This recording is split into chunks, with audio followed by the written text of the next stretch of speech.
वीर जवानों को भी नमन करता हूं, जो बहादुरी से देश की सरहदों की सुरक्षा कर रहे हैं। उनके बलिदान को कभी भुलाया नहीं जा सकता है। देश के थल, जल और नभ की रक्षा करने वाले भारतीय सेना का हम अभिनंदन करते हैं, जिन्होंने कॉमनवेल्थ खेलों में पदक जीतकर देश, हम उनका अभिनंदन करते हैं। इतिहास इस बात का गवाह ने हमेशा लोकतंत्र को मजबूती प्रदान की। इस वर्ष मानसून की बेरुखी के कारण सूखे की स्थिति उत्पन्न होता। अगस्त तक औसत वर्षापात में 39% की कमी हुई है, जिससे धान रोपनी 80% ही हो पाई है। किसानों को बिचड़ा एवं फसलों की सिंचाई हेतु डीजल अनुदान 60 रुपये प्रति लीटर से बढ़ाकर 75 रुपये प्रति लीटर दिया जा रहा है। डीजल अनुदान के लिए अभी तक लगभग 1,02,000 आवेदन प्राप्त हुए हैं, जिसमें से तथा 11,243 किसानों को डीजल अनुदान दिया जा चुका है। आगे सभी इच्छुक लोगों को इसका भुगतान किया जाए। अच्छी खाद सस्ता पड़ता है। कृषि के लिए प्रतिदिन 16 घंटे बिजली की निर्बाध आपूर्ति की जा रही है। कृषि कार्य से जुड़े ट्रांसफार्मर यदि खराब होते हैं उन्हें तत्काल बदला जा रहा है। जो किसान धान की रोपनी नहीं कर पाए हैं, उनके लिए आकस्मिक फसल योजना के तहत कम अवधि के फसलें जैसे मक्का, कुल्थी, उड़द, तोरिया, मटर, भिट्टी आदि के बीज निःशुल्क उपलब्ध कराने की पूरी तैयारी की जा चुकी है, ताकि किसानों को कुछ न कुछ आमदनी जरूर हो सके। हमारा शुरू से ही संकल्प है, राज्य के खजाने पर आपदा पीड़ितों का पहला अधिकार है। यहाँ हर आपदा पीड़ित को सहायता दी जाती है, चाहे सुखाड़ हो या बाढ़ हो। अब आपदा की स्थिति से निपटने के लिए विद्यालयों में कई तरह के प्रशिक्षण कार्यक्रम चलाए जा रहे हैं।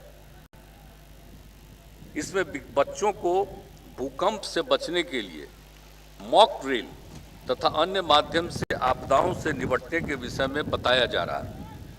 बड़ी संख्या में बच्चों के डूबने की घटनाओं को ध्यान में रखते हुए बच्चों को तैरना सिखाया जा रहा है।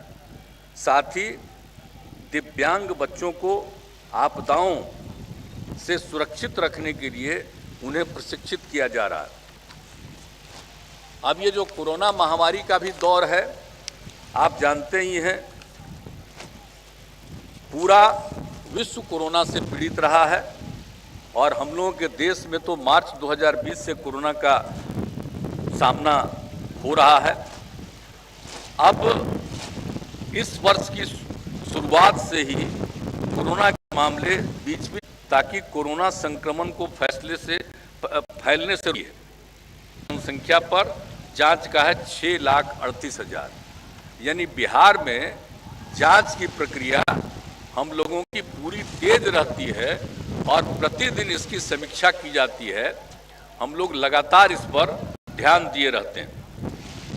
अब मार्च 21 से ही कोविड-19 टीकाकरण का कार्य भी तेजी से चल रहा है।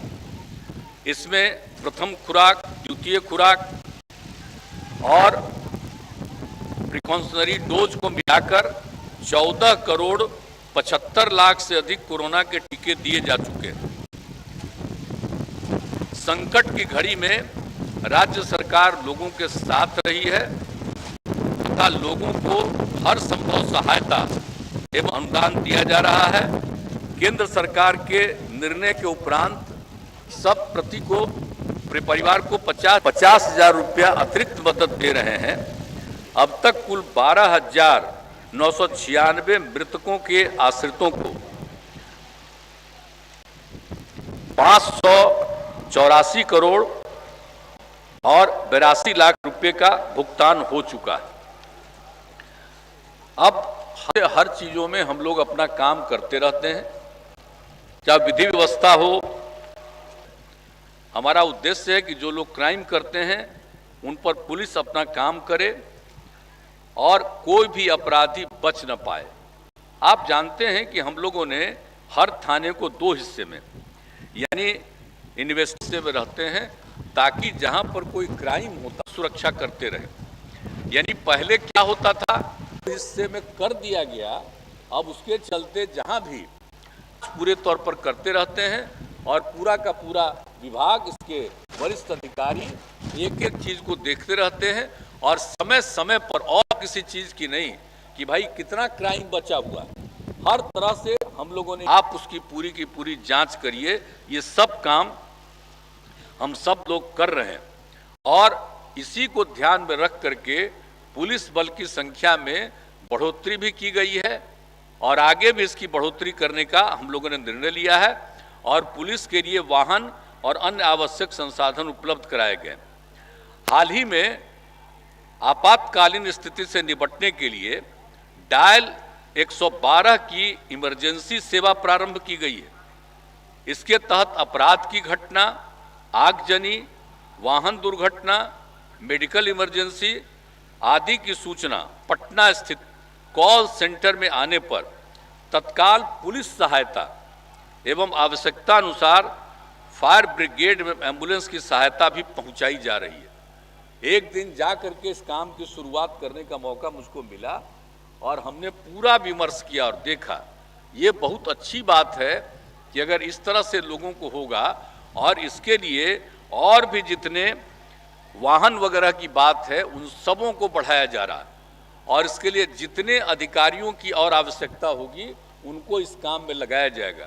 जब भी कुछ होता है यहाँ से उस इलाके को सूचित भी करते हैं और यहाँ से भी वहाँ पर भेजने का प्रबंध किया जाता है। तो ये सब काम हम लोग काम कर रहे हैं और आप समझ जाए कि शुरू में ही जो सब जो है हम लोगों ने सांप्रदायिक सौहार्द का भी शुरू से माहौल कायम किया है। शुरू से ही सांप्रदायिक घटनाओं में लगातार कमी आई है। सांप्रदायिक तनाव की घटनाओं के प्रकाश में आने पर पुलिस एवं प्रशासन द्वारा त्वरित कार्रवाई की जा रही है। ये 2006 से ही हम लोगों ने इस पर जितनी बातचीत की है और इस बात को देख करके ये सारे पुलिस के लोग और प्रशासन के लोग कहीं भी इस तरह की घटना होती है उसमें सक्रिय रहते हैं, तत्काल वहां पहुंचते हैं, किसी मामले को इसको और ज़्यादा देते हैं और सदैव अवस्थित और संवेदनशील कब्रिस्तानियों की घेराबंदी की जा रही है। अब तक 9,442 चिन्हित किया गया है और 7,220 कब्रिस्तानों की घेराबंदी कर ली गई है। यह काम लगातार जारी है ताकि किसी तरह का तनाव नहीं आए। ये सब काम हम लोग करने की कोशिश करते हैं और आप जानते हैं कि हम लोगों ने 2016 से ही बिहार मंदिर चार दीवारी निर्माण योजना शुरू की गई, क्योंकि मंदिरों में यदा कदा मूर्ति चोरी की भी घटनाएं घटती रहती। तो इसी को ध्यान में रख करके हम लोगों ने सोचा कि जहां जिनकी चारदीवारी नहीं है उसकी चारदीवारी हम लोग करें और जो 60 साल से पुराना जितने धार्मिक न्यास परिषद में निबंधित हमारे पुराने मंदिर हैं उनकी घेराबंदी करने का काम शुरू कर दिया गया। अब तक 295 मंदिरों की चारदीवारी की जा चुकी है और अब हमने कहा है कि इसके अलावे भी और जितने की भी चारदीवारी नहीं है और 60 साल से कम वाले भी हैं उनको भी हम लोग आगे देखेंगे ताकि हर हालत में ठीक ढंग से चारदीवारी हो जाए और कोई घचपच इधर उधर नहीं कर सके। मंदिर में जा करके कोई कुछ भी न कुछ भी कहीं से कहीं मूर्ति की चोरी भी करता है और ये सब तरह की घटनाएं घटती हैं। इसी को रोकने के लिए हम लोगों ने 16 से किया है, इसको आगे भी हम लोग काम करेंगे। और आप जानते हैं कि हम लोगों ने अब आगे का भी यही तय कर दिया है, सभी शहरों एवं महत्वपूर्ण नदी घाटों पर विद्युत शवदाह गृह सहित मोक्ष धाम निर्माण का निर्णय लिया गया है। अब परंपरागत शवदाह गृहों को ठीक कराकर और लोगों को दाह संस्कार एवं बैठने आदि की सुविधाएं उपलब्ध कराते हुए मोक्ष धाम के रूप में विकसित करने की योजना बनाई जा रही है, उसको पूरा किया जाएगा। साथ ही यहाँ पर विद्युत शवदाह गृह की भी व्यवस्था होगी, यानी जो चाहेंगे वो विद्युत शवदाह गृह भी कर सकेंगे। ये सब चीज हम लोगों ने करने का निश्चय किया और प्रशासनिक सुधार के लिए भी सारा काम। अब आप जानते ही हैं कि बिहार लोक सेवा कानून हम लोगों ने 11 में लागू किया। अब इसके तहत नागरिकों को विभिन्न लोक सेवाएं एवं नियमित समय सीमा के अंतर्गत उपलब्ध कराया जा रहा। 15 अगस्त 2011 से इसको शुरू किया गया और अब तक 31 करोड़ 65 लाख से अधिक सेवाएं प्रदान की जा चुकी है। शुरू में 9 विभागों की 35 सेवाएं थी, अब इसको बढ़ा करके 14 विभागों की 153 सेवाओं की शुरुआत कर दी गई है। अब इसमें से जो भी होता है उसमें 73% केवल जाति का, आय का और किसी के आवास का, निवास का प्रमाण पत्र, इसके लिए सबसे अधिक लोगों का आता है एप्लीकेशन, तो 73% लोग इसका लाभ ले रहे हैं। और हम लोगों ने यह भी कर दिया है, लोक सेवाओं को प्राप्त करने के लिए ऑनलाइन सुविधा भी दी गई है। अब इसमें 90% लोग ऑनलाइन सुविधा ले रहे हैं, ये सब चीज़ हो रहा है। और लोक शिकायत निवारण कानून भी आपको मालूम है हम लोगों ने जो लागू किया 16 में, तो उसके बाद आप समझ लीजिए कि अब तक कुल प्राप्त 12,18,075 आवेदनों में से 11,80,672 आवेदनों का निष्पादन किया जा चुका और निरंतर चलता है।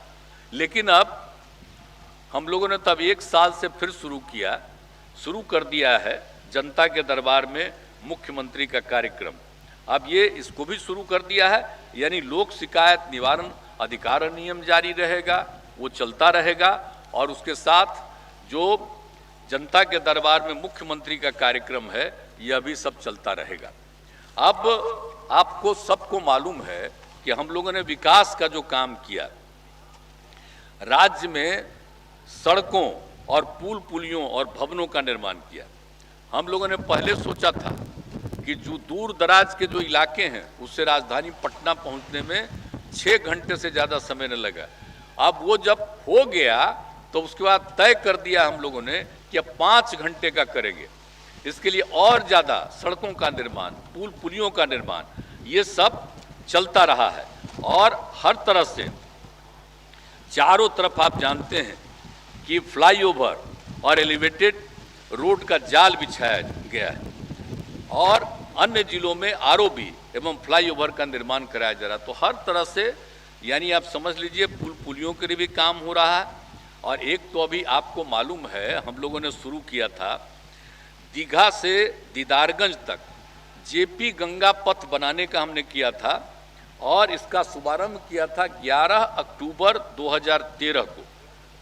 अब अभी जाकर के 24 जून 2022 से जेपी गंगा पथ के दीघा से पीएमसीएच तक के भाग को लोगों के लिए शुरू किया गया। इसको लेकर के लोग बहुत उत्साहित हैं और हजारों की संख्या में लोग गंगा पथ का दर्शन करने के लिए आते हैं।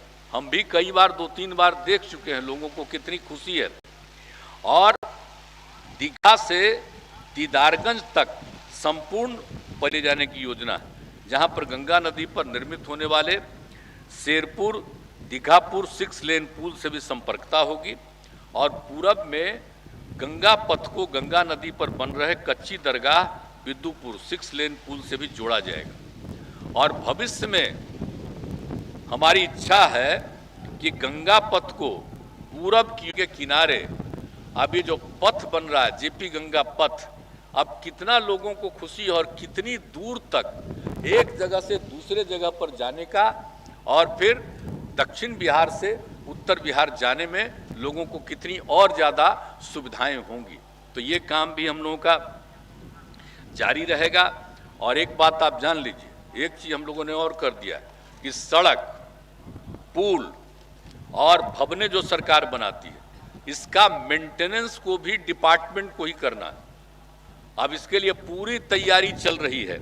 आप समझ रहे हैं कि जितने संबंधित विभाग इसकी पूरी तैयारी लगभग कर चुके हैं। अब विभागीय तौर पर मेंटेनेंस के लिए आप समझ लीजिए, अब इंजीनियर्स की और अन्य कर्मचारियों की बड़ी संख्या में और बहाली होगी।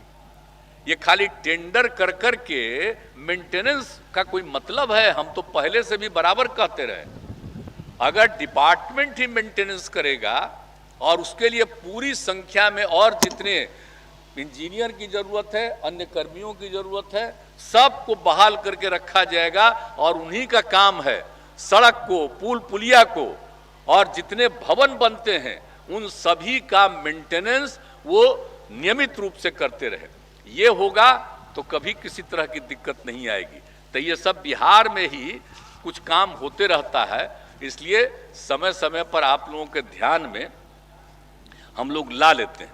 अब कितने हुए हैं आप जानते ही हैं कि हर प्रकार के कितने तरह के भवनों का हम लोगों ने निर्माण किया।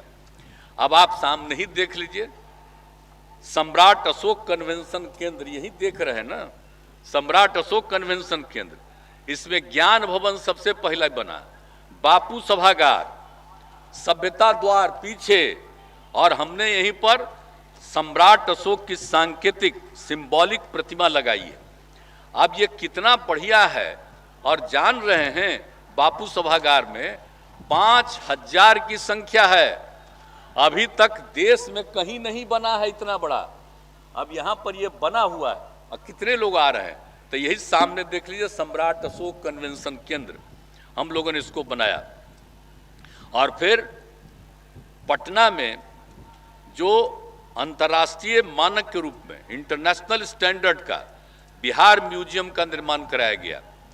पटना म्यूजियम का भी विस्तार कर रहे हैं और दोनों म्यूजियम को, पटना म्यूजियम और बिहार म्यूजियम को, आप समझ लीजिए भूमिगत मार्ग से जोड़ने की योजना पर भी काम शुरू हो गया। और उसके अलावे सरदार पटेल भवन का निर्माण कराया, और यह भूकंप रोधी भवन है। 9 रिक्टर स्केल की तीव्रता वाले भूकंप के झटके को यह सह सकता है, ऐसा बनाया गया है। और इसलिए यहाँ पर पुलिस मुख्यालय, गृह विभाग और आपदा प्रबंधन विभाग को वहीं पर रखा गया है।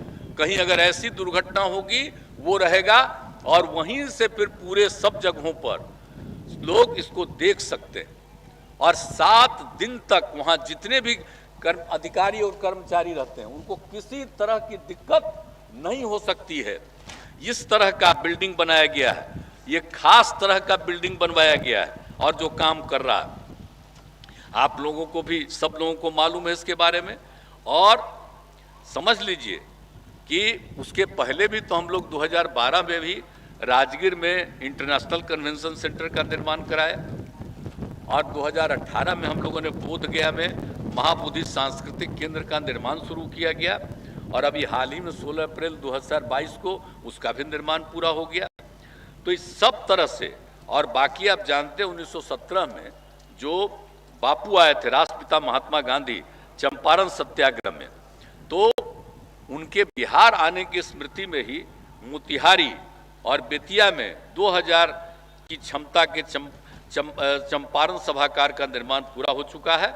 और मुजफ्फरपुर में, चूंकि बापू आए थे और पटना से मुजफ्फरपुर से ही आगे गए थे, तो मुजफ्फरपुर में भी इसी तरह का सभागार का निर्माण चल रहा।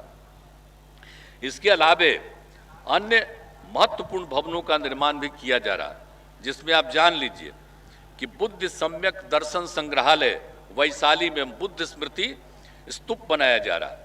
अब आप समझ लीजिए कि भगवान बुद्ध के अस्थि अवशेष इसमें रखे जाएंगे। ये अस्थि अवशेष वैशाली के पास मड स्तूप से खुदाई करके निकाले गए थे पहले, कई साल पहले, और वो वर्तमान में पटना म्यूजियम में रखा हुआ सुरक्षित तौर पर। ये बन जाएगा, वहाँ पर रहेगा। लोग कितनी बड़ी संख्या में उसको देखने जाएंगे। आप जानते हैं वैशाली का भी इसका कितना बड़ा संबंध है। और पूरे तौर पर हमारे जो यूथ हैं, इन सबको साइंस के बारे में नई जानकारी देने के लिए पटना में आधुनिक साइंस सिटी का निर्माण किया जा रहा है और इसका नामकरण हम लोगों ने किया था APJ Abdul Kalam science city. उनका निधन हो गया था, उनका बिहार से बड़ा अच्छा संबंध था, आते रहते थे, राष्ट्रपति थे तब भी, राष्ट्रपति के बाद भी। तो जब उनका निधन हो गया तो हमने कहा कि नहीं, उनकी स्मृति में हम इसको रखेंगे, इसलिए उसका नाम हमने APJ Abdul Kalam science city रखा गया। अब चंपारण सत्याग्रह शताब्दी समारोह की स्मृति में पटना में बापू टावर बन रहा है और उस बापू टावर का निर्माण जो कराया जा रहा है, इसमें राष्ट्रपिता महात्मा गांधी के जीवन एवं विचारों को प्रदर्शित किया जाएगा ताकि नई पीढ़ी के लोगों को एक एक चीज बापू के बारे में मालूम हो जाए, कोई भूले नहीं।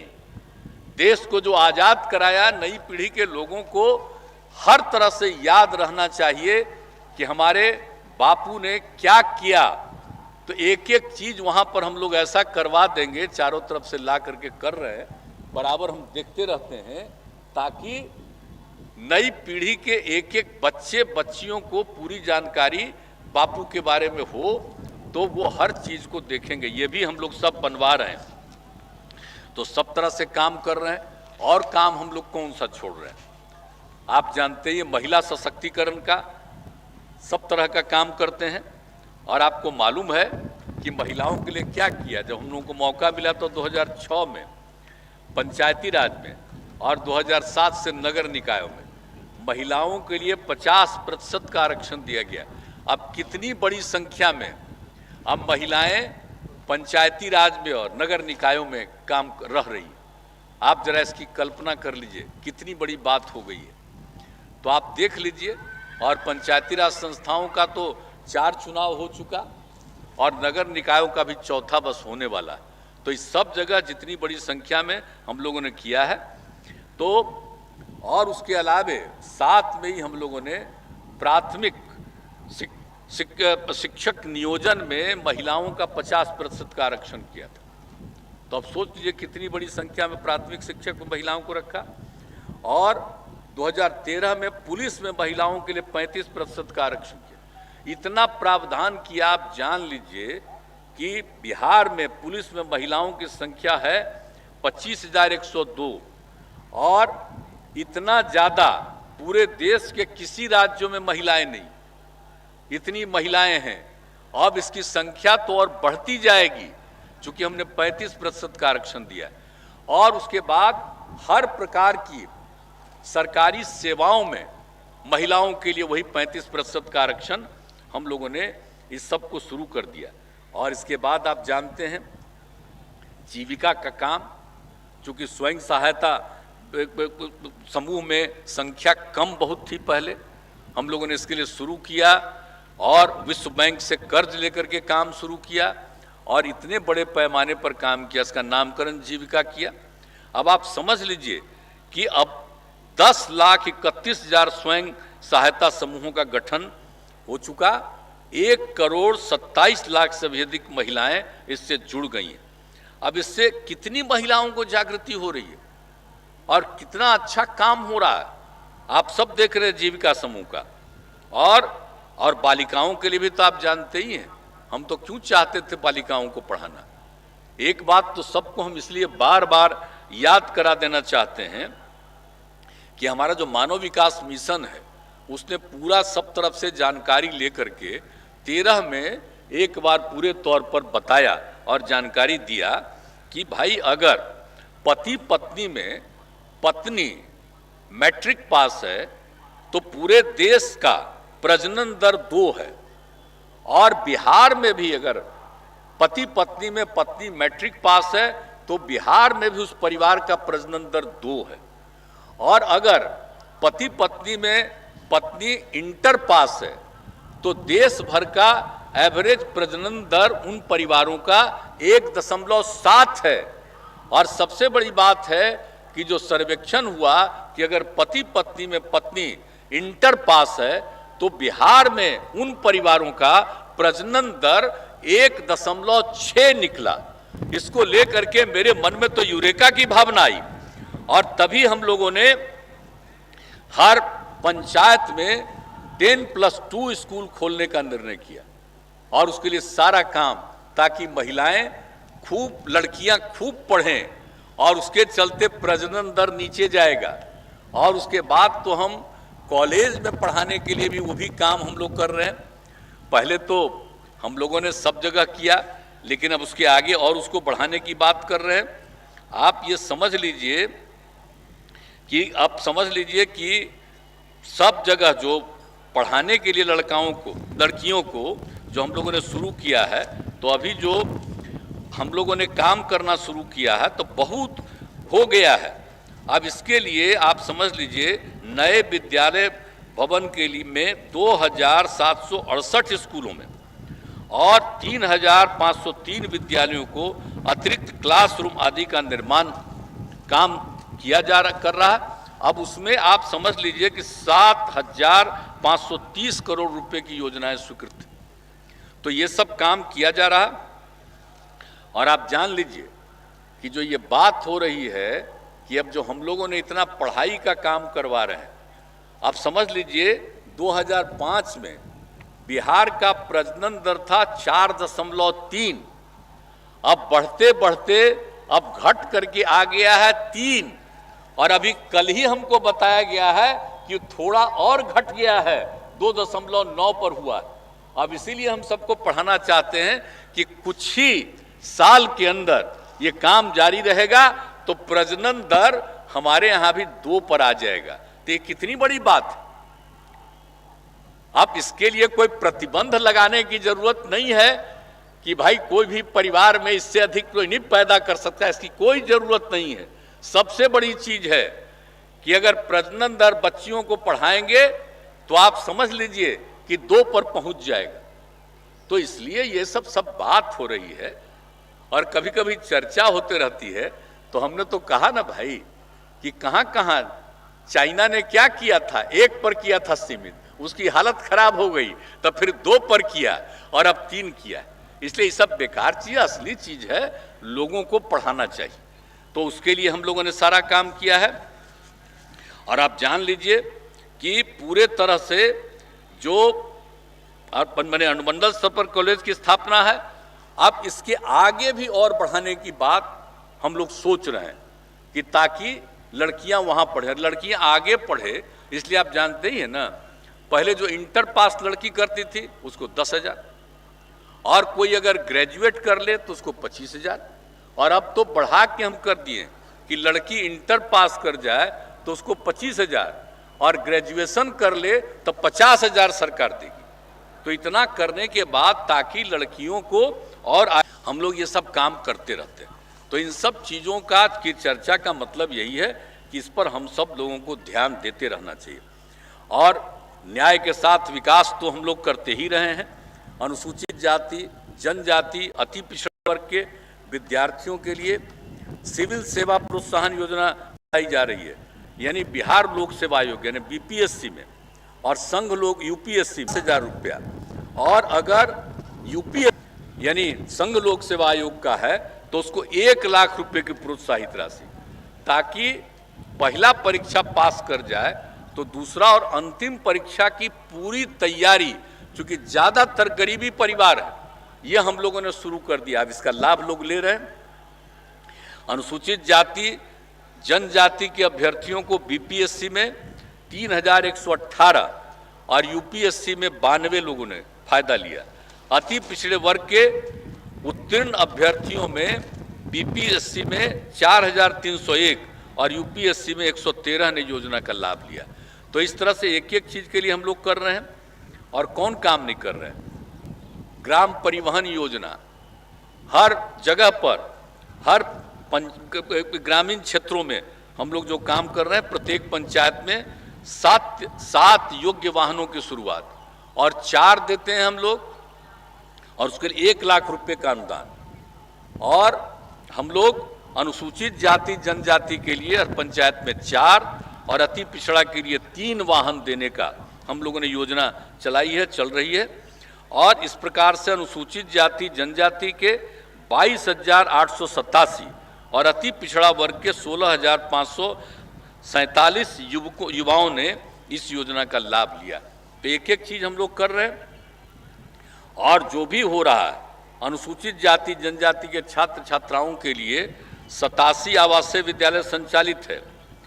अब वैसे प्रखंड जहां अनुसूचित जाति की आबादी 50,000 से अधिक है, वैसे 40 प्रखंडों में 10+2 आवासीय विद्यालय की स्थापना की स्वीकृति दी गई है और इस पर 1870 करोड़ रुपया, 1870 करोड़ रुपए का खर्च आएगा।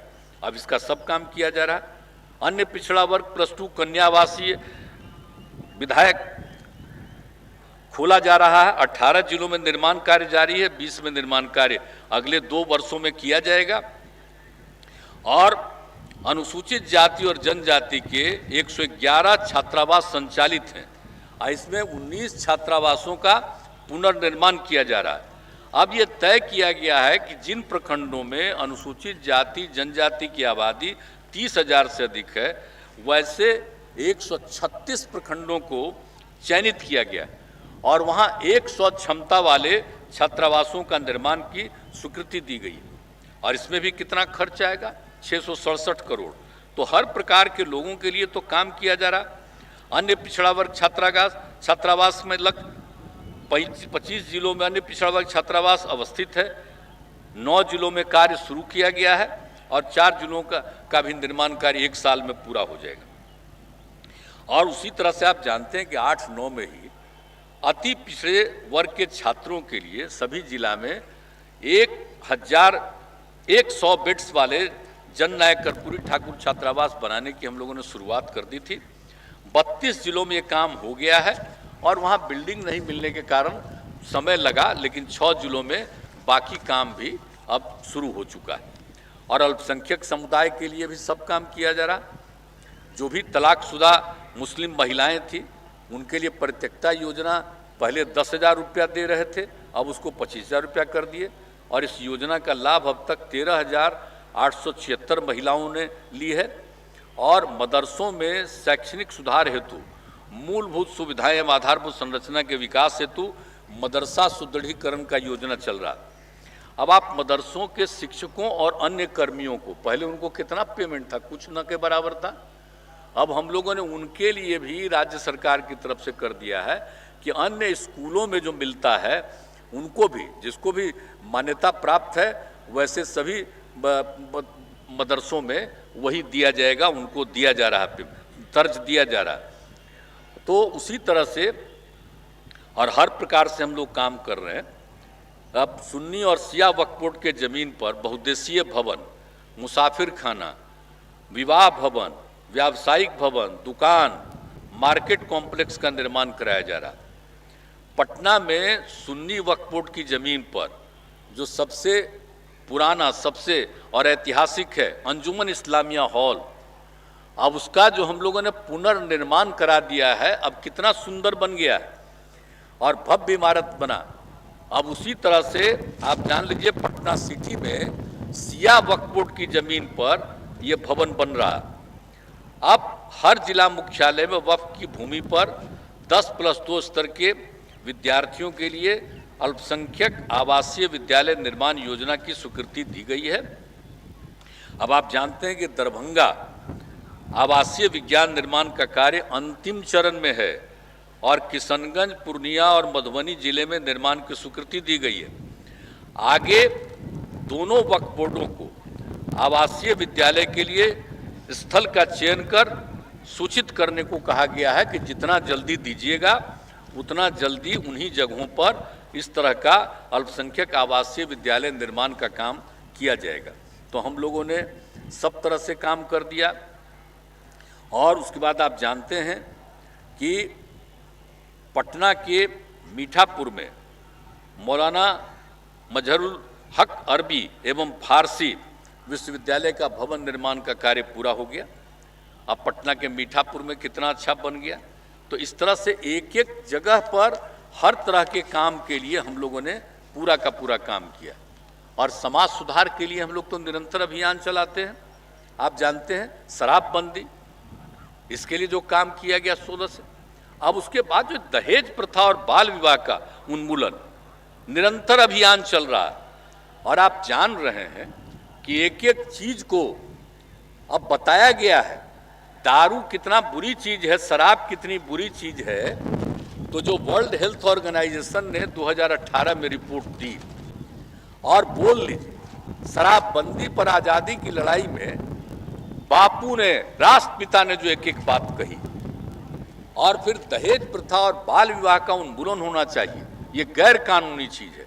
ये सब चीज के लिए निरंतर हम लोग अभियान लगा रहे हैं और सबको पालन किया जा रहा है। और एक बात हम हर जगह जाते हैं, दिखाते हैं, इसके लिए हम लोगों ने समाज सुधार अभियान के अंतर्गत इस चीज को हम लोगों ने कराया है। और जान लीजिए इसमें एक एक चीज लिख दिया है। WHO का रिपोर्ट, शराब का जो दुष्परिणाम है, ऑर्गेनाइजेशन ने जो बातें कही है, ये सब चीज को, और बापू ने जो कहा, बापू ने क्या कहा, शराब आदमियों से न सिर्फ उसका पैसा छीन लेती है बल्कि उनकी बुद्धि भी हर लेती है। शराब पीने वाला इंसान हैवान हो जाता है। अब कौन लोग हैं हम लोग, शराबबंदी बहुत लोगों को खराब लगते रहता होगा, लेकिन चलिए कुछ लोग तो ऐसे होते ही हैं। लेकिन अगर सोचिएगा कि जिन्होंने देश को आजाद कराया, अब बापू का जो विचार है, हम तो आखिर उन्हीं के विचारों को लेकर के आगे बढ़ाना चाहते हैं। और आज जो ग्रोथ हो रहा है, बिहार का डेवलपमेंट हो रहा है, तो उनके सब विचारों को देख करके ही हम काम करते रहते हैं। तो इसलिए उनका भी तो है, शराब को कितना बुरा चीज है, रोज कितना आदमी मरता है, देख रहे हैं, जहरीला पी लेता है, मर जाता है, तो कितना बुरा चीज है। तब बापू की बात को समझना चाहिए। और एक बात और मान लीजिए कि ये जो WHO की रिपोर्ट है, अब आप जान लीजिए उसने पूरे दुनिया भर का सर्वे करके, एक एक चीज का आकलन करके, जो उसको 2018 में प्रकाशित किया, कहा कि विश्व भर में आप समझ लीजिए 30 लाख लोगों की मृत्यु एक साल में, अगर 2016 में, तो उसमें से 5.3% शराब पीते रहते थे, उनकी मृत्यु हुई। आप ये समझ लीजिए।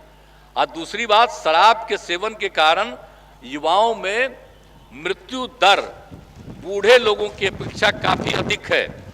20 से 39 आयु वर्ग के लोगों में 13.5% लोगों की मृत्यु शराब के कारण होती है। और कितनी कितनी बीमारियां, शराब के लगभग 200 बीमारियां बढ़ती है। और आत्महत्या के कुल मामलों का 18% सेवन के कारण होते हैं। यह WHO का रिपोर्ट है। और उसके अलावे जो कुछ भी दहेज प्रथा और बाल विवाह, ये दोनों के उन्मूलन के लिए, कम शादी में लड़की का शादी होना चाहिए, और लड़की के शादी में दहेज लेना चाहिए, कितनी गंदी चीज है। इसके लिए भी लगातार अभियान चलाया जा रहा है। और उसके बारे में एक एक बात, बाल विवाह उन्मूलन, दहेज प्रथा अभियान, ये सब करके आप ये जान लीजिए हम लोगों ने घर घर ये हम लोग पहुंचा रहे हैं, ताकि हर घर में लोग देख लें, जाने, पढ़ें शराब कितनी बुरी चीज है, दहेज प्रथा कितना गलत है, बाल विवाह कितना गलत है। सब लोग जानेंगे तो काफी अच्छा काम सब कुछ होगा। ये सब काम हम लोग कर रहे हैं। और आपको तो सबको हम ये बता देना चाहते हैं कि हम लोगों ने 7 निश्चय का काम शुरू किया, अब उसकी कितनी प्रगति हो गई। हर घर नल का जल, हर घर तक पक्की गली और नाली का निर्माण, हर घर तक बिजली, ये पहुंचा दिए हम लोग। और शौचालय निर्माण का कार्य पूरा कर दिया गया, एक एक तरह का काम कर दिया गया हर तरह से। और टोलों को ग्रामीण सड़कों के साथ उसको जोड़ने का काम, ये सब काम तो हम लोगों ने सब जगह किया है। और ये लगभग ये सब काम पूरा हो रहा है। और बच्चों को, बच्चियों को पढ़ने के लिए हम लोगों ने क्या दिया, युवाओं को बल के तहत, आर्थिक हल युवाओं को बल के तहत, स्टूडेंट क्रेडिट कार्ड, स्वयं सहायता भत्ता और कुशल युवा कार्यक्रम का लाभ लोग ले रहे हैं। हम लोग इसको आगे जारी रखेंगे। अब इसके आगे भी जो हम लोगों ने और आगे के लिए सोचा है, आगे बढ़ाने के लिए, अब आप जान लीजिए कि सभी गांव में सोलर स्ट्रीट लाइट का अब सब कुछ काम शुरू हो रहा। अब आप सोच लीजिए कि रात में एक एक गांव का आदमी को कितनी रोशनी रहेगी, लोग देखेगा रात में सोलर स्ट्रीट लाइट के जरिए। तो ये सब काम भी हम लोग करवा रहे हैं, करवाएंगे, और स्वास्थ्य उपकेंद्रों को बेहतर बना करके टेली मेडिसिन से लोगों की चिकित्सा परामर्श किया जाएगा। और आप जानते हैं कि हम लोगों ने जो बाल हृदय योजना शुरू किया कि हृदय में छेद के साथ जन्मे बच्चों का, अब कितने लोग ऐसे ही मर रहे थे, उसका कोई उपाय नहीं होता था, बहुत कठिन होता था, तो उसके लिए हम लोगों ने योजना शुरू करा दिया। और अब तक आप जान लीजिए 483 बच्चों का प्रशांति फाउंडेशन के सहयोग से गुजरात प्रांत के अहमदाबाद शहर में अवस्थित सत्य साई अस्पताल में इलाज हो चुका है। और ये निरंतर करते हैं, उनको वहाँ भेजते हैं, वहाँ से यहाँ लाते हैं। कोई भी जाता है अपने बच्चे या बच्ची के साथ वहाँ रहता है, उसको रहने की सुविधा होनी चाहिए, जाने की आने की सब तरह का घर से सुविधा होना चाहिए। ये एक एक काम हम लोग करके सब लोगों को सहयोग दे रहे हैं, आज इसका सब लोग लाभ ले रहे हैं। तो हर तरह से ये सारा सब चीज़ हम लोग करते रहते हैं। और पशुओं के लिए भी 8-10 पंचायतों पर पशु अस्पताल की व्यवस्था करने के बारे में सब कुछ उसके लिए तैयारी हो रही है। और मोबाइल यूनिट के माध्यम से पशु चिकित्सक और अन्य कर्मियों के द्वारा घरों में पहुंचकर पशु चिकित्सालय अन्य सेवाएं निःशुल्क दी जा रही, तो ये सब दी जाएगी, ये सब चीज़ किया जा रहा है। और एक बात और महत्वपूर्ण है, हर खेत तक सिंचाई का पानी। इस बार तक कितना बुरा हाल हम शुरू में कर रहे हैं, लेकिन हम लोगों का है कि हर खेत तक सिंचाई का पानी पहुंचा दें। और इसके लिए आप समझ लीजिए जल संसाधन विभाग, लघु जल संसाधन विभाग, ग्रामीण विकास, कृषि विभाग पूरे तौर पर हम लोग काम करेंगे। और आप समझ रहे हैं कि पूरा का पूरा प्रयास हम लोग करेंगे और युवाओं को नौकरी और रोजगार के लिए सब कुछ करेंगे। हम लोग बड़ी संख्या में देंगे। अरे नौकरी वाला भी जो बात है, हम लोग अब एक साथ हैं। हम लोगों का कंसेप्ट है कि भाई हम लोग कम से कम उसको तो 10 लाख तक कर दें, लेकिन हम तो यही कहेंगे कि हम करेंगे बच्चे बच्चियों के नौकरी के लिए भी, और उसके अलावे हर तरह से आप समझिए उसके रोजगार के लिए। नौकरी और रोजगार दोनों का इंतजाम इतना करवाएंगे, सरकारी और सरकार के बाहर भी हर तरह से इतना ज़्यादा काम बढ़ना चाहिए कि ये हो जाएगा। तो हम लोगों का मन तो है कि भाई इसको तो हम लोग 20 लाख तक पहुंचाएं। इसके लिए पूरे तौर पर हम लोग हर जगह इन सब चीज़ों को काम करेंगे, ताकि ये सब काम में आप समझ लीजिए कितना ज़्यादा होगा। और आप जान रहे हैं हम लोग तो जल जीवन हरियाली अभियान चला रहे हैं। सारे पार्टी के लोगों को बैठ करके 2019 में मीटिंग हुई, और उसी समय हम लोगों ने उसका नामकरण किया जल डैश जीवन डैश हरियाली अभियान। यानी कि जल संरक्षित है और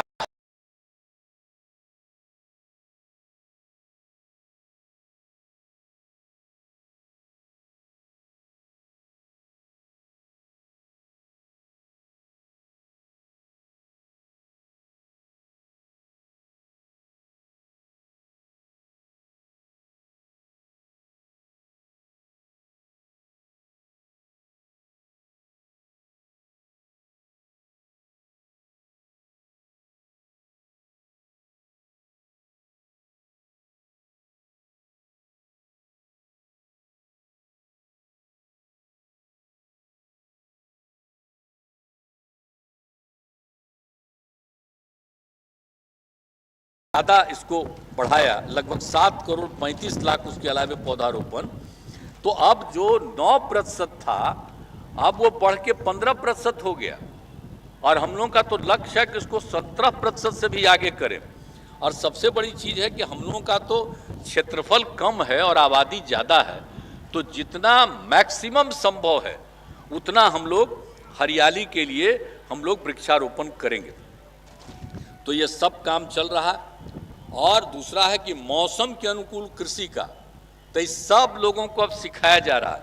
अब समझिए कि 38 जिलों में इसको संचालित किया जा रहा है, और हर जगह किसानों को सभी कृषि तकनीकों के बारे में प्रशिक्षित किया जा रहा है और प्रति वर्ष 1.5 लाख किसानों का प्रशिक्षण हो रहा है।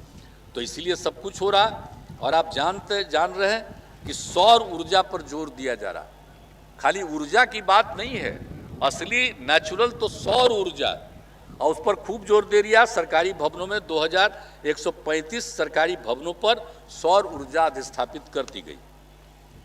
अब आप जानते ही हैं, इसके अलावे हम लोगों ने जो तय किया जाति आधारित गणना, और राज्य सरकार अपने संसाधनों से जाति आधारित गणना करा रही है। हम लोगों ने तो तय किया 500 करोड़ रुपया खर्चा होगा, 500 करोड़ रुपया खर्चा करेंगे, जितना खर्चा होगा करेंगे, लेकिन हम लोग जाति आधारित गणना करेंगे। और इसको समझ लीजिए, इसके लिए सामान्य प्रशासन विभाग को जिम्मेदारी दी गई है और जिला स्तर पर जिला पदाधिकारियों को दी गई है। और इस काम में विभिन्न विभागों के जितने अधीनस्थ कर्मियों की सेवाएं ली जा रही, सब तरह की पूरी तैयारी कर दी गई है, सबकी सेवा ली जाएगी और पूरा तैयारी करके इसको तेजी से हम लोग जाति आधारित गणना करेंगे। और उसके साथ साथ हर परिवार की किसी भी जाति का हो, उसका आर्थिक स्थिति का भी सर्वेक्षण हम लोग करेंगे साथ साथ, ताकि कौन परिवार चाहे किसी भी जाति का, वो गरीब है तो आखिर उसके उत्थान के लिए भी और क्या करना है। हम लोग तो सब कुछ कर रहे हैं, और भी अगर इस पूरे सर्वेक्षण से ये जानकारी हो जाएगी तो आप समझ लीजिए कि सबके आर्थिक स्थिति के सुधार के लिए भी हम लोग पूरा प्रयास करेंगे। और इससे ये हो जाएगा, ये जो जाति आधारित गणना का हमारा काम, और उससे जो भी निकलेगा उसके लिए उनको और बेहतर बनाने का जो हम लोग काम करेंगे। और मांग करना होगा तो मांग करते रहेंगे, लेकिन जो राज्य सरकार की जिम्मेदारी है वो हम लोग राज्य सरकार अपने स्तर से ये सब काम इतना करते रहेंगे। तो इसी के साथ होगा न्याय के साथ विकास, ये सबसे बड़ी चीज़ है। तो हम लोगों को जब मौका मिला भाई, तो हम लोग तो इतना काम इतने दिन से करते रहे हैं, जो भी मौका है आगे जो भी करते रहेंगे, सब लोग करते रहेंगे। और हमारे साथ जो नई पीढ़ी के अब लोग हैं, आप उप मुख्यमंत्री, सब लोग मिलकर के इस काम को बहुत तेजी से आगे बढ़ाएंगे और बिहार को बहुत आगे विकसित करेंगे, इस काम को करेंगे। इसलिए आप सब लोग इन बातों को जान रहे हैं, हम लोग काम कर रहे हैं, आगे भी हम लोग पूरा काम करते ही रहेंगे। और सरकार की कामना है कि समाज में सद्भाव एवं भाईचारे का वातावरण रहे, पूरे समाज में सद्भाव और भाईचारे का भाव रहना चाहिए, और पर्यावरण का संरक्षण होना चाहिए, और राज्य को कोरोना संक्रमण की महामारी से मुक्ति मिले, इसके लिए निरंतर प्रयास करेंगे। और सभी चुनौतियों के बावजूद हमारा राज्य प्रगति के पथ पर अग्रसर है। हमारा अतीत गौरवशाली है, विरासत समृद्ध है, हम उसी ऊंचाई को फिर से प्राप्त करना चाहते हैं। आइए स्वतंत्रता दिवस के शुभ अवसर पर हम सब यह संकल्प लें कि बिहार को राष्ट्रीय स्तर पर एक खुशहाल राज्य के रूप में स्थापित करने के लिए अपना सहयोग प्रदान करेंगे। और इस अवसर पर एक बार पुनः सभी बिहार वासियों को मैं शुभकामना देता हूं। जय हिंद, जय हिंद, जय हिंद। आज के समारोह के मुख्य अतिथि माननीय मुख्यमंत्री बिहार का जनता को संबोधन।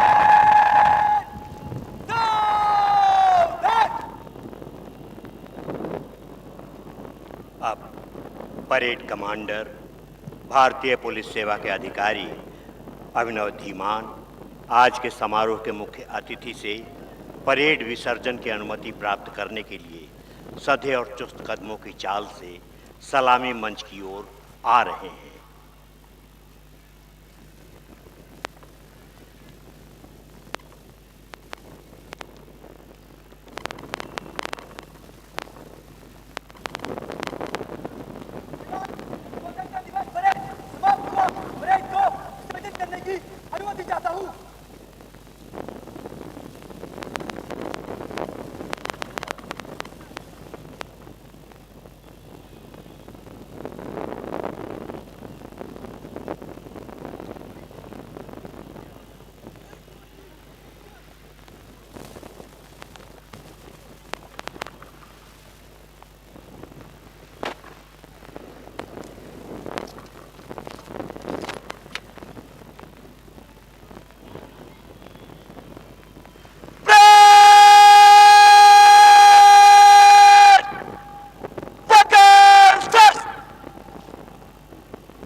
समारोह के मुख्य अतिथि से परेड विसर्जन की अनुमति प्राप्त करने के पश्चात भाग लेने वाली टुकड़ियां मैदान में निर्धारित स्थान पर जा रही है।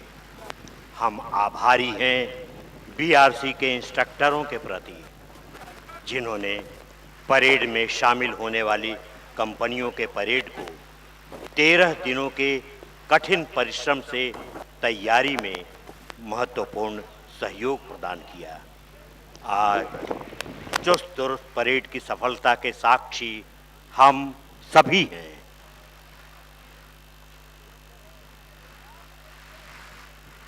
अब राज्य के विकासात्मक कार्यों पर आधारित रंग बिरंगी झांकियां मैदान के पश्चिमी द्वार से प्रवेश कर रही है।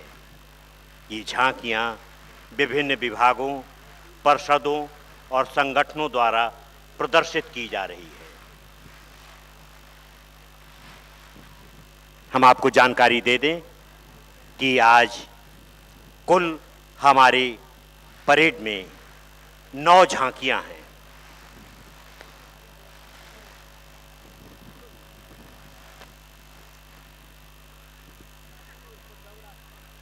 नौ झांकियों में सबसे पहली झांकी है मद्य निषेध उत्पाद एवं निबंधन विभाग बिहार सरकार की। दूसरी झांकी है पर्यटन विभाग बिहार सरकार। तीसरी झांकी महिला एवं बाल विकास निगम बिहार। चौथी झांकी कृषि विभाग बिहार सरकार की।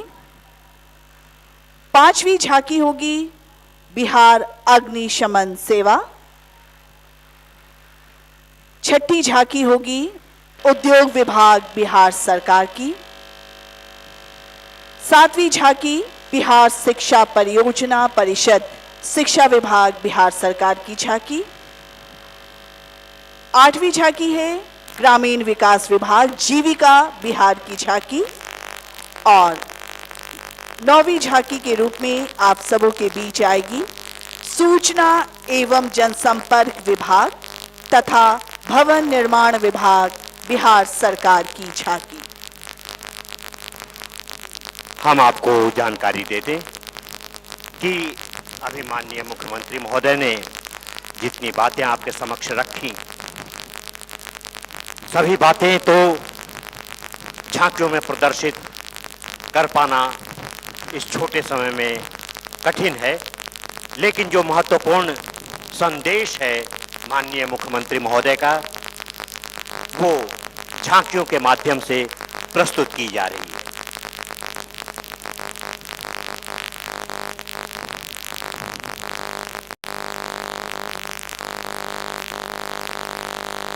पचहत्तरवें स्वतंत्रता दिवस के हार्दिक शुभकामनाएं। सबसे पहली झांकी है मद्य निषेध नवीन तकनीक का उपक्रम निबंधन विभाग की ओर से प्रदर्शित कराए जाने वाली झांकी से विभाग द्वारा मद्य निषेध के कार्यान्वयन से छापामारी में प्रयोग की जा रहे नवीन तकनीक का प्रदर्शन, जिसमें शराब पीने वाले व्यक्तियों की पहनारे, शराब के अवैध निर्माण की रोकथाम के ड्रोन, आसपास के क्षेत्रों में शराब संग्रह या निर्माण की सूचना संग्रहित करने की युक्ति का प्रदर्शन, श्वान दस्ते से शराब का पता लगाने का प्रदर्शन किया जा रहा है। साथ ही नशा के विरुद्ध जन चेतना जागृत करने हेतु स्लोगन आदि का भी प्रदर्शन किया जा रहा है। ये पहली झांकी है मद्य निषेध हेतु नवीन तकनीक का उपयोग।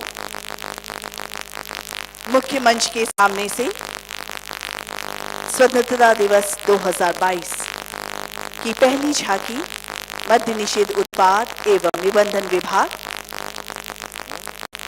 इसके ठीक पीछे आप देख सकते हैं पर्यटन विभाग बिहार सरकार की झांकी। विश्व के पर्यटक मानचित्र पर गांधी सर्किट को झांकी के रूप में प्रदर्शित किया जा रहा है। महात्मा गांधी के नेतृत्व में चंपारण सत्याग्रह ने उत्साह की एक लहर पैदा की और पूरे राष्ट्र को एक बहु सुधार कार्य किए। मोतिहारी के साथ साथ आसपास के इन गांवों का गांधी सर्किट गांधी परिपथ में विशेष स्थान है। महात्मा गांधी की स्वतंत्रता संघर्ष के इतिहास में गांधी महिला एवं बाल विकास निगम द्वारा प्रदर्शित झांकी में अग्रभाग में माहवारी स्वच्छता प्रबंधन के रोड मैप का प्रतीक लोगों को मुख्य रूप से दिखाया गया है तथा ट्रक केबिन के पैनल पर माहवारी स्वच्छता अभियान को तितली की आकृति में स्कूल जाती छात्राएं पूर्ण उमंग के साथ विद्यालय को जा रही है तथा माहवारी स्वच्छता प्रबंधन पर उपयुक्त विकल्प को प्रदर्शित किया गया है। राज्य के सभी 38 जिलों के माहवारी स्वच्छता प्रबंधन के क्षेत्र में उत्कृष्ट कार्य करने वाले शिक्षिकाओं को एमएमएस स्टार अवार्ड 2022 के तहत लैपटॉप एवं प्रशस्ति पत्र देकर सम्मानित किया गया है। हमारे बीच मुख्य मंच के पास आती हुई कृषि विभाग कृषि निदेशालय बिहार की झांकी विषय है 7 निश्चय 2 अंतर्गत हर खेत को पानी हेतु पक्का चेक डैम। 7 निश्चय 2 के अंतर्गत हर खेत को पानी उपलब्ध कराने का लक्ष्य निर्धारित किया गया है। कृषि विभाग द्वारा 30 फीट तक की कुल 1480 पक्का डैम का निर्माण कराया जा रहा है। आगामी 5 वर्षों में दक्षिण बिहार के कुल 18 जिलों अरवल, औरंगाबाद, बक्सर, भोजपुर, बेगूसराय, पटना, गया, नवादा, नालंदा, लखीसराय, बांका, जमुई, भागलपुर, कैमूर, रोहतसा, रोहतास, शेखपुरा, मुंगेर और जहानाबाद में ये योजना कार्यान्वित की जा रही है। कृषि विभाग द्वारा 7 निश्चय 2 के अंतर्गत हर खेत को पानी हेतु पक्का चेक डैम, झांकी के अग्रभाग में जल संरक्षण सुनिश्चित कराने और उससे विवेकपूर्ण उपयोग को बढ़ावा देने के लिए हाथों से बारिश की बूंद संरक्षण को दर्शाया गया है। मध्य भाग में पक्का चेक डैम की संरचना और अंतिम भाग में पक्का चेक डैम में एकत्रित पानी को। अगली झांकी बिहार अग्निशमन सेवा की है। विषय है अग्नि सुरक्षा अग्नि निवारण। क्षमता वृद्धि हेतु पहली बार ट्रेनिंग कैलेंडर बनाकर लगभग 2500 कर्मियों को राज्य के अंदर और बाहर भेजकर प्रशिक्षण कराने के साथ साथ अग्निशमन सेवा के आधुनिकीकरण हेतु 20 आधुनिकतम अग्निशमन वाहनों के अलावा कई उपकरणों का क्रय किया गया। आप सभी सीधी नियुक्ति हेतु कार्यवारण के क्षेत्र में विगत वर्ष में के अग्रभाग में अग्नि सुरक्षा एवं जन जागरूकता हेतु मॉक ड्रिल एवं अग्निशमन कर्मियों द्वारा ज्ञान की बाजी लगाकर बिहार के लिए समर्पित महारथी शिल्प अनुसंधान संघ है। इस क्षेत्र में लगभग 5000 कलाकार काम कर रहे हैं। इस नीति का लाभ उन्हें मिलेगा। राज्य सरकार द्वारा इस नीति के अंतर्गत इस सुविधा प्रदान किया जाएगा। साइकिल है तैयार, हवाई जहाज उड़ाएगी। अंग्रेजी में एक कहावत है, if you teach a girl you teach a community, यानी अगर आप लड़की को शिक्षित करते हैं तो आप पूरे समुदाय को शिक्षित करते हैं। हमारे माननीय मुख्यमंत्री श्री नीतीश कुमार जी ने बालिका शिक्षा को सर्वोपरि रखा है। लड़कियों की गुणवत्ता पूर्ण शिक्षा के लिए सरकार दृढ़ संकल्प है और इसी का परिणाम है कि बिहार की बेटियां हर क्षेत्र में आगे बढ़ रही है। उनका हो चाहे वो खेल का मैदान, लड़कियों ने स्कूल जाती बच्चियां, कॉलेज जाती लड़कियां, ऑफिस जाती नारी, जहाज उड़ाती नारी, घर परिवार समाज संवारती नारी। जी हाँ, बेटियां पढ़ेगी, सशक्त होगी नारी, समृद्ध बिहार की पूरी है तैयारी। और वो देखिए साल चली आ रही को विकास के पथ पर आगे लेकर बढ़ने का संकल्प लेकर शुरू की गई एक महत्वाकांक्षी परियोजना जीविका की ये महिलाएं आज गर्व से अपना माथा ऊंचा कर चली आ रही है।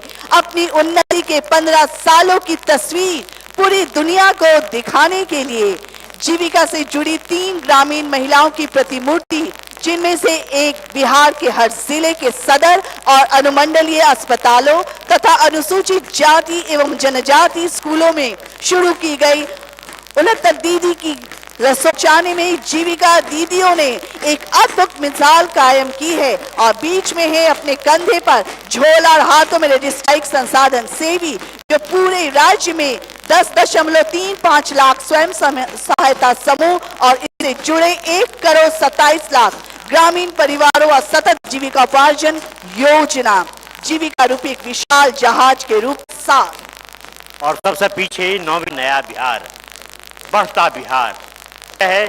वीरा से ज्ञान प्राप्त किया, यह बिहार ही है जहां सिखों के 10वें गुरु गुरु गोविंद सिंह जी का जन्म हुआ।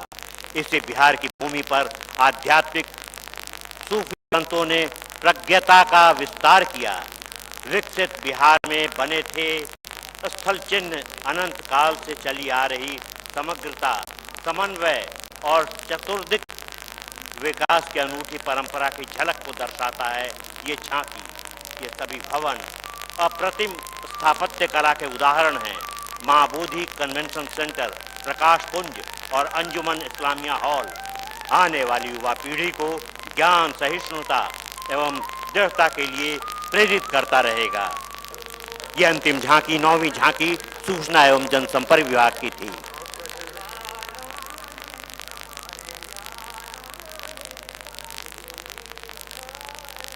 कुल 9 झांकियों का प्रदर्शन किया गया। स्वतंत्रता दिवस समारोह 2022 के इस अवसर पर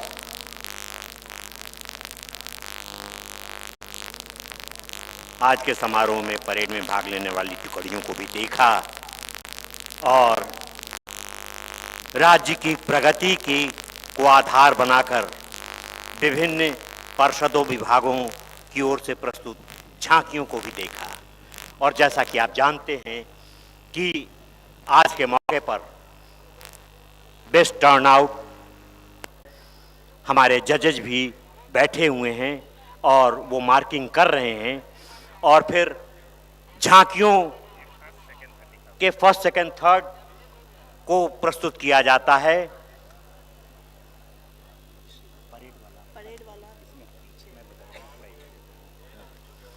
हमारे पास रिजल्ट भी आ गया है, हम आपको जानकारी दे दें। सबसे पहले आपने परेड देखा, महसूस किया। बेस्ट परेड में हमारे माननीय जजों ने सूचना दी है। बेस्ट परेड में सीआरपीएफ को रखा है। जोरदार तालियां। बेस्ट टर्नआउट में हमारे माननीय जजों ने जो रिपोर्ट हमें दी है वो है प्रोफेशनल एसटीएफ।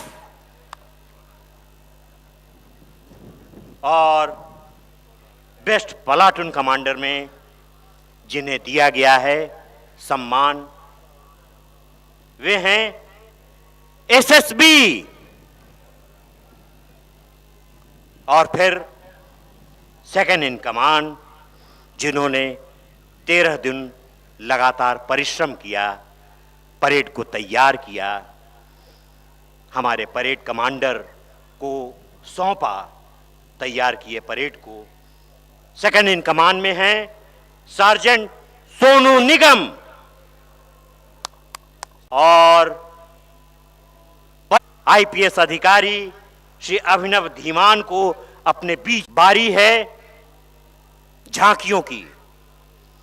प्रथम, द्वितीय और तृतीय के रूप में हम आपको जानकारी दे दें। बिहार शिक्षा परियोजना परिषद बिहार को तीसरे नंबर पर हमारे माननीय सदस्यों ने रखा है।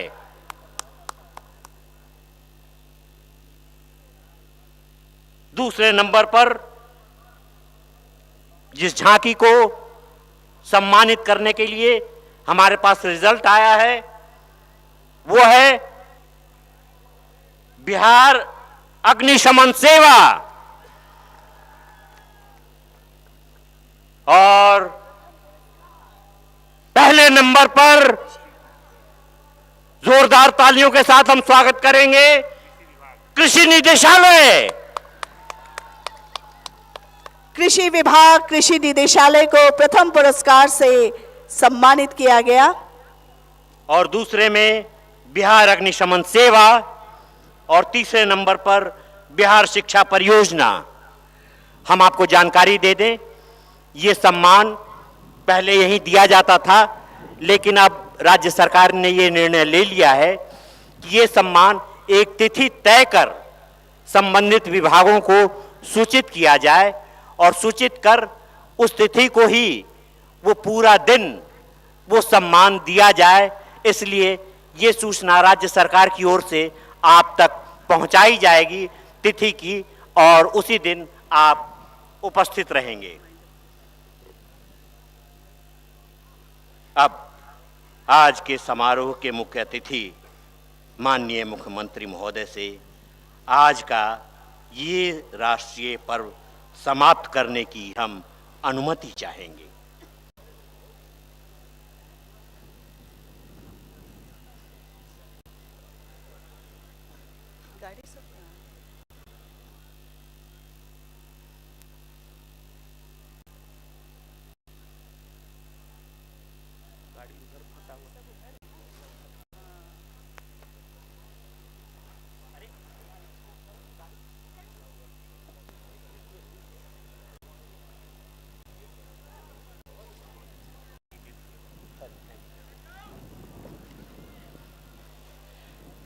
माननीय महोदय, अपने लोगों से मिलकर आज के 75वें आज़ादी के 75वें वर्षगांठ पर झंडोत्तोलन अपने हाथों करते हुए काफी हर्षित हो रहे हैं। अपने लोगों से मिलते जा रहे हैं। स्नान करेंगे।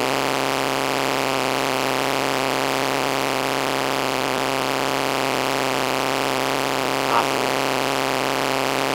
किनारे हट जाइए।